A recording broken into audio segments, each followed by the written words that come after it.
History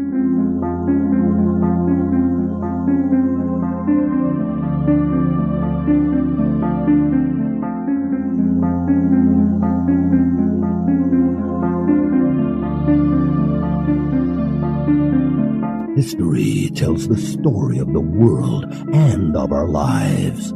Sometimes that history goes bump in the night.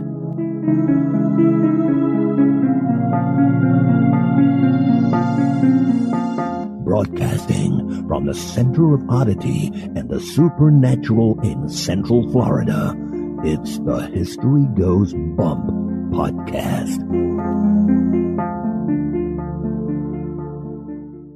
Hello, you spectacular people. Welcome to History Goes Bump Redux. I'm your host, Diane. And this is Kelly. Kelly, on this episode, we are going back to the beginning where we talked about the Winchester Mystery House. You've actually been there, haven't you? I have, with my parents when I was a teenager. Very cool. What were your impressions of it? Quite bizarre, quite beautiful. I did have an experience that at the time, I don't know if it was related to any hauntings or not, but I ended up with a terrible headache as I was walking around the house, and my parents just thought I was bored, which I was not. They thought I just wanted to leave. But as soon as I exited the house and got out front, my headache was gone. Interesting. And at that time, you didn't know that you possibly have some of these psychic abilities. Right. Wow. I wonder if you were picking up on something. Possibly. Well, this is a location I would love to visit just to see the architecture, because I'm an architecture nut. Yes, you are. As am I. And then I love mysterious stuff. So it'd be fun to just see all these stairways and windows and doors that go to nothing and all that kind of stuff. So we're going to talk about that on this one.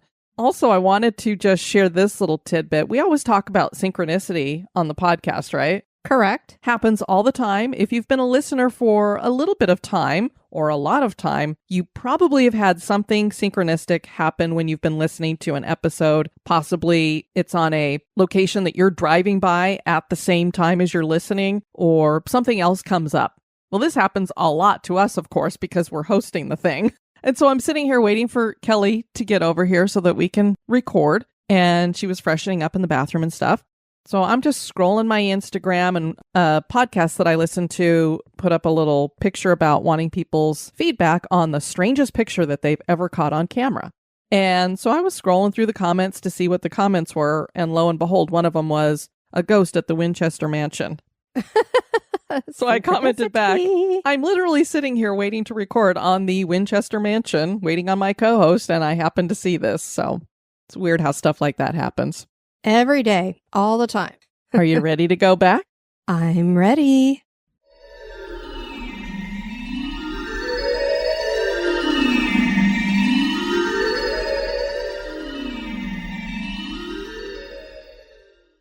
The Winchester Mystery House, or Winchester Mansion, is one of the most unique and bizarre homes ever built. The mystery part of the name refers to the interior infrastructure. It truly is a mystery why certain elements were constructed. There are stairways that lead to nowhere, and doors that open to walls, and windows on the interior of the house. Legends and rumors permeate the history of the home. Was the weird construction an elaborate attempt to fool spirits to keep them at bay? Many of the rumors about the house include tales of haunting activity. Join us as we share the history and hauntings of the Winchester Mansion.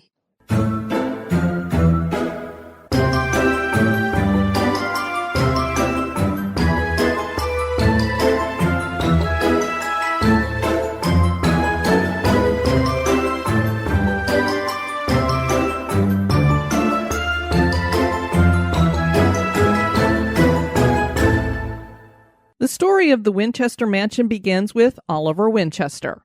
He was born in Boston, Massachusetts in 1810. He originally went into the clothing business and sold dress shirts. In 1857, he purchased the Volcanic Repeating Arms Company, and he changed out the name Volcanic for his own name. From 1866 through the turn of the 20th century, the Winchester lever-action repeating rifle was a legendary part of America's Old West. It was known as the gun that won the West. The Winchester rifle was used during the Civil War and was used by American settlers. The gun helped to make Oliver Winchester a wealthy man. William Wirt Winchester was born in 1837. He was Oliver's son and was a part of the Winchester Company for his entire life. When Oliver died on December 10th, 1880, the Winchester Company was worth over $3 million, and his personal fortune another $1.5 million. He left his estate in equal thirds to his wife, his daughter, and his only son, William. William married Sarah Lockwood Pardee in 1862. She was a 4-foot, 10-inch, 90-pound debutante. Little lady. Very much fun-sized. Yes. You always call me fun-sized. That is fun-sized. Sarah was born in 1839, played the piano well, read voraciously, and spoke 4 languages. William and Sarah had one daughter, Annie, in 1866. Annie died of marasmus, a disease that prevents the human body from breaking down protein, and the afflicted starves to death. I can't imagine. That has to be the worst thing, especially back then. Right. Sarah watched her daughter starve to death until Annie passed away at 6 weeks old. She is buried in New Haven, Connecticut. It took Sarah 10 years to get past the death of her only child. In late March 1881, just 3 months after his father's death, William succumbed to tuberculosis, leaving his 1/3 of the Winchester fortune to his widow, Sarah. She would make about $1,000 a day from the Winchester Company. After William's death, Sarah was encouraged by a friend to visit a medium so that she could speak to William again. Spiritualism was all the rage at the time, with seances taking place in the homes of many a Victorian parlor. Sarah already was a superstitious woman, as will be reflected later in the design of the Winchester Mansion. The medium she consulted was named Adam Coons.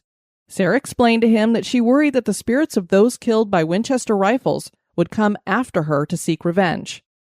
Coons supported this belief, although there was obviously no proof for this. And I half wonder if he didn't put that in her brain, that she didn't necessarily voice that at first. He and Sarah both thought all the deaths in her family were because of these spirits, but disease was a part of life back then. Dying of tuberculosis was common, as we all know. Coons encouraged Sarah to sell her home in Connecticut and move to California. She did move with her sister and claimed that William guided her to the Santa Clara Valley. Sarah moved into a small 8-room farmhouse situated amongst apricot and prune orchards in San Jose, California in 1884 and became a millionaire recluse. There was something else that legend claims the medium told Sarah. He explained that when she bought her new home, she must continue construction on the place as long as she lived, so the ghosts of those killed by Winchester rifles would have somewhere to live and be pacified. Based on the interior of the house, we would think that the construction was meant to confuse the ghosts. Another legend says that Sarah was a spiritualist who believed that as long as she kept building onto the house, she wouldn't die. Sarah almost immediately began construction on the small farmhouse. A 3rd, then a 4th story appeared above the trees. Towers and strange abutments materialized. A 5th and 6th story were added. The ongoing building was strange enough, but the mismatched exterior architecture of the constantly growing Victorian-styled house had the locals, who loved to gossip, convinced that the widow Winchester was more than just an eccentric recluse. What is it that you always call me, because I'm always looking out the windows at the neighbors' houses? Mrs. Kravitz? So I guess we could kind of call the neighbors peeking in on Sarah Winchester that, because they would peek through the elaborate gardens. They watched the construction in amazement, but most never saw the inside. I can only imagine me. I would have been watching this every single day, and then I would have tried to figure out a way to befriend her, or at least the contractor, one of the builders. Because you just want to get inside the house and look around. I know how you are. I just wanted to welcome you into the neighborhood. I have some cookies I made. As you lean your head around through the doorway and peek around. I take them into the kitchen for you and stop by that bedroom and down that hallway while I'm taking them? And up those stairs. Oh, wait, those don't go anywhere. Unfortunately, Sarah rarely invited guests into her home. Gossiping servants added to the stories of her eccentric, reclusive lifestyle and obsession with ghosts. Sarah's neighbors and other residents of San Jose believed her as crazy as she was rich. Sarah ruled her household with a firm hand. She would often spy on her staff, but few would quit their jobs because she paid high wages. All the employees, except for her personal secretary and the butler who served dinner, were forbidden to see her unless she wore a veil. Even an accidental glimpse was instant dismissal. Servants needed maps to navigate the miles and miles of corridors. Hidden passageways were concealed by wall panels. Behind one closet door was a solid wall. Behind another was access to 30 more rooms. Some doors opened onto unexpected dangers, such as a 2-story drop to the floor below. Watch out, Kelly. I could just see Goofy doing this one. Open the door. Whoa! A fireplace chimney stopped short of the ceiling. A bathroom door was made of clear glass. That doesn't make a lot of sense. And a wide balcony that suddenly narrowed to mere inches. Whether Sarah was crazy or eccentric, she was rich, so she had the luxury of following her every desire. Sarah arrived in San Jose with $20 million, and in 1897, when Mrs. Oliver Winchester died, she inherited 2,000 more shares of Winchester stock. Sarah expected only quality materials and craftsmanship. She ordered Tiffany glass designed with her favorite flower, the daisy, French wallpaper, Belgian crystal, and West African mahogany. Redwood is used throughout the house. Fun fact, redwood is termite resistant. I had no idea. I did. That's why my dad built his patio cover on our first home out of redwood. Really? Yep. Fascinating. Doorknobs were made of copper, silver, and gold. She also had installed an automated elevator, the first seen on the West Coast. She used only the latest technologies, including a few of her own inventions. When Sarah found a fabric she liked in town, she would buy it all up so no one else in the town would have the same design. The plaster was made with horsehair, making it more insulated. One fireplace is inspired by a pagoda and made from West African mahogany. The metal cupboard is a Spiritualist Society spiderweb. The brick is actually Minnesota pipestone, which is used in the manufacture of peace pipes, and it is etched so it appears to be brick. Interesting. The house grew to 7 stories with the installation of an observation tower. No official plans were ever drawn up of the Victorian-style house, and the foreman, John Hanson, followed Mrs. Winchester's plans rather than common sense or his own expertise over the years, causing chaos. The floor plan changed constantly. Many structures were built, torn down, then built again. Additions stick out in all directions. New wings were erected within inches of old ones. A bell tower in the yard was eventually surrounded by the house. This made the bell tower accessible only through a secret underground tunnel. You could just imagine they built all around it and then somebody said, boss, how are we supposed to get to that? Ooh. The mansion is full of many oddities. One room has a gas light operated by an electric switch.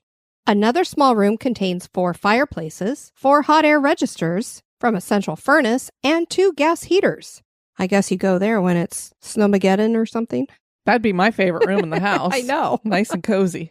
There are stairways that lead into solid blank walls and ceilings. Many of the 10,000 windows open onto solid walls, and there are cupboards that open into another room like windows. There are 52 skylights, many opening into the floors of rooms above them. Sarah had only 3 mirrors in the immense mansion to appease the good spirits. The seance room has 1 entrance and 3 secret exits. You gotta think, if you have 3 secret exits, clearly you could go back out the entrance, I would think, unless it's like a door that locks behind you when you walk in.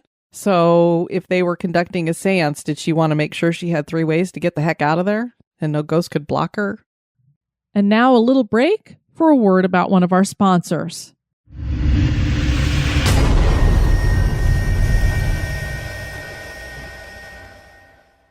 The Grand Ballroom was built almost entirely without the use of nails and contains 2 leaded stained glass windows with mysterious quotes from the works of Shakespeare.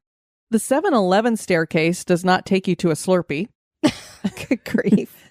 The 7-Eleven staircase goes down 7 steps and then up 11, and in the end, you remain on the 2nd floor. The switchback staircase is a winding staircase with 44 steps. In any other house, climbing that amount of stairs would put one 3 stories higher. In the Winchester Mansion, those steps are only 2 inches high and only rise 9 feet. The reason for this could be very practical. Sarah had arthritis. A little fun fact, the house had to be brought up to code in 1949 and fire sprinklers had to be installed without the benefit of blueprints. There are 7.5 miles of piping in the system. Oh, my word. I can't imagine the people who had to put it in. That would have been fun, though, because then you would have seen everything for sure. And then there is the number 13. Almost every room is paneled with 13 sections. Almost every stairway has 13 steps. Most of the chandeliers have 13 lights. Most of the outside rooms contain 13 windows, and there are 13 bathrooms. Nearly all of the windows contain 13 panes of glass. There are also 13 hooks, each with a robe hung on it. The front drive is lined with 13 palm trees. She even added 13 drainage holes to a hand-painted Italian antique sink. Well, clearly she thought it was lucky. Tragedy struck on April 18th, 1906, an earthquake that more than likely would have measured between 8.1 to 8.4 on the Richter scale struck California. That's a big earthquake. Its effects were felt from Los Angeles to northern Oregon. The Winchester Mansion held up fairly well considering the chaos in which it was built, but the observation tower toppled and the house was lowered to 4 stories. The front area of the house was badly damaged, and Sarah had the entire front portion of the house sealed off because she thought the spirits were angry with her since they did not protect the house nor her from the quake. She herself was trapped for several hours in her daisy room after the earthquake. The front entrance was never used again. Sarah died on September 5th, 1922, and the construction immediately stopped. The construction had gone on round the clock for 38 years. In the end, she had spent $5.5 million on construction. There are 160 rooms, and the house covers 2,400 square feet. There are 10,000 windows, which are more windows than the Empire State Building contains. Wow. There are 2,000 doors, 52 skylights, 47 fireplaces, 40 bedrooms, 40 staircases, 17 chimneys, 13 bathrooms, 6 kitchens, and 3 elevators. The hammering ceased and left half-driven nails sticking out from unfinished lumber. The house was quickly sold and Sarah's furnishings were sent off to auction, meaning that the furniture in the mansion currently is not original. The mansion is now a historical landmark. Open for tours now, psychics, tourists, and tour guides all report strange occurrences in the mansion. Fun fact, Harry Houdini visited the Winchester Mansion in 1924. The Winchester movie starring Helen Mirren came out in 2018. It was awful. Yes, I was so looking forward to it. Yeah, which is a bummer because this is such a fascinating story, and it gets even better when looking at the supernatural. Sarah did not leave the home after her death. She reportedly haunts the mansion. Brent Miller was caretaker of the home from 1973 to 1981, and he heard breathing and footsteps in the room where Sarah Winchester died. This is not necessarily the room she always slept in because Sarah slept in a different bedroom every night, hoping to avoid contact with the ghost. She also had a ritual that she followed to keep spirits from following her into the seance room. At exactly midnight, the bell in the tower would toll. This would signal Sarah to scurry along the twisting corridors and secret passageways, up and down elevators and odd-sized staircases, in and out of windows. Her roundabout route discourages anyone from following her.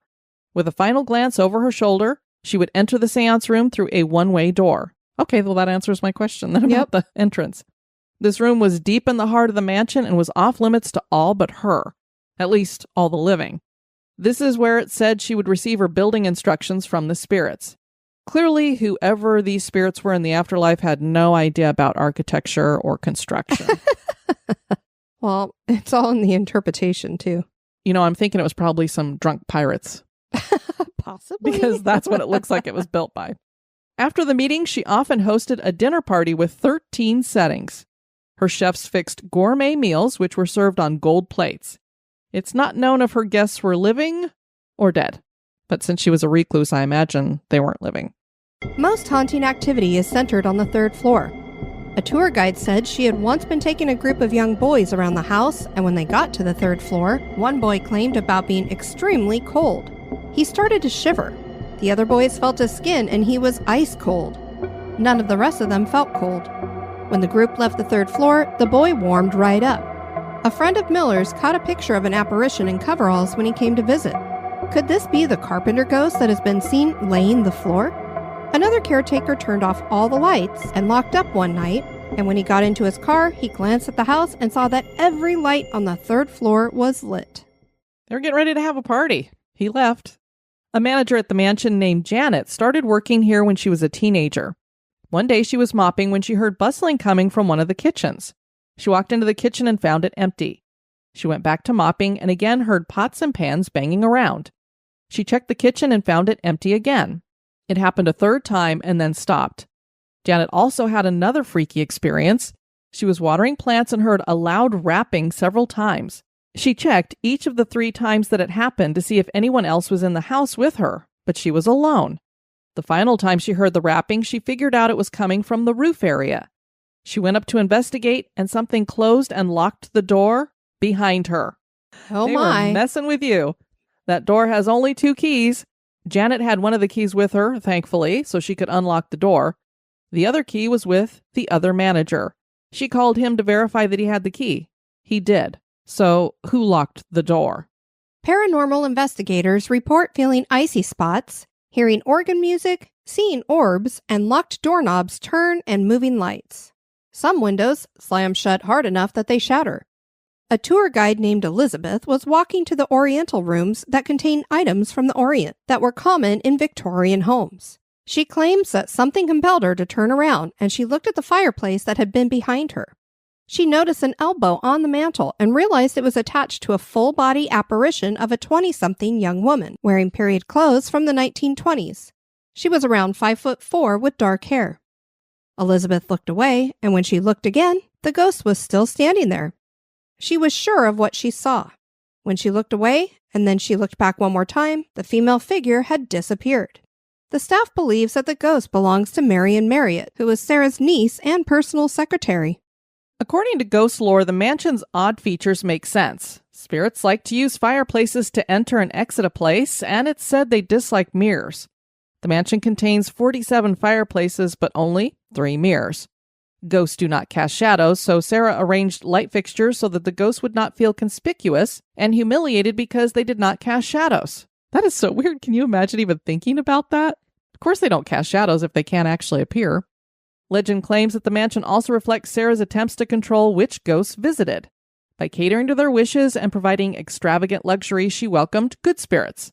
The confusing floor plans and oddities such as hand-carved wooden posts and railing installed upside down were meant to discourage the spirits of outlaws killed by Winchester rifles.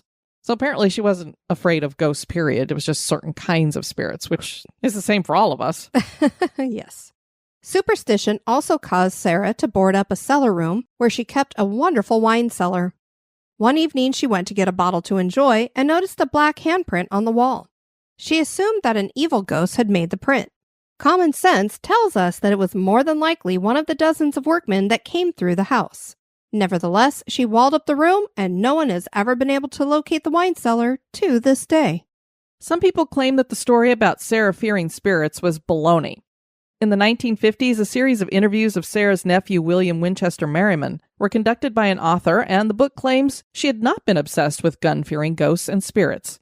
According to the author, William said his aunt had simply decided to take up the hobby of architecture to get her mind off her past traumas. The author also claims he explained that many of the bizarre things in the house had been added after her death to make the house more intriguing when it opened for public tours. The story also claims that she had actually lived in a houseboat at the tip of San Francisco Bay at times. This has since been debunked as the author taking creative license to sell more books and articles. One of our listeners named Rhonda visited the house several years ago on a flashlight tour. She said a bunch of people, including her boyfriend, heard faint music. It wasn't electronic sounding like it came from a phone. Neither I nor the tour guide heard it, but she said it's common. A tour guide wrote on Reddit, "The creepiest moment I've had in the house was once, when I was leading a tour, there was this one door that kept opening and closing. I knew that it wasn't the fan because it was pointing away from the door and it wasn't moving. I knew there wasn't anyone on the other side of the door because we don't often send people into that part of the house to clean, and that's always on a Wednesday. This was a Tuesday. It couldn't have just been a breeze because that door led to another part of the house that was inside and there was no open windows in the rooms on either side of the door. Still don't know what it was. Also, to add to the creepiness, the room that was on the other side of the door was the same room that Mrs. Winchester passed away in." Interesting. ABC News 7 visited the house back in 1983, and they interviewed the caretakers at the time, Debbie and Ernie. Debbie said, "When we first moved in here the first week, I was calling my sister. All of a sudden, I just felt like a hand move across my head. Then all day long, I tried to think, did I really feel it? And yes, I did." Ernie said of the alarm, "On the first week we were here, it went off every other night. Couldn't find anything, it just popped off. Their trained guard dog would always shy away from one particular hallway. Ernie said, so what I have to do is shine a flashlight down the hallway for him to see. Otherwise, he won't go down there. Sometimes when I do a late round, I'll catch a movement out of the corner of my eye, and it'll be the Indian. And I think I would get used to that statue being there, but I haven't. And sometimes it seems like it doesn't move and seems like it stares at me. So there must be an Indian statue in there that would freak me out in the middle of the night, I guess. Yeah, especially in the dark. Yeah. There is no doubt that the Winchester Mansion reflects the eccentric nature of a fascinating woman. Did she really fear bad spirits? Did she take construction advice from friendly spirits? Is she still in her home in the afterlife? Have other spirits made this mansion their home? Is the Winchester Mystery House haunted? That is for you to decide. Fascinating place. Hopefully we get to Northern California at some time so I can go through it. I definitely want to revisit it. I think I was only 14 at the time, so. And you wouldn't have been looking for spirits. So now we would probably definitely do a flashlight tour. I'd want to do both because I want to see the inside and the light too. So I'd have to do both of them. Most definitely. If you guys have been there, let us know.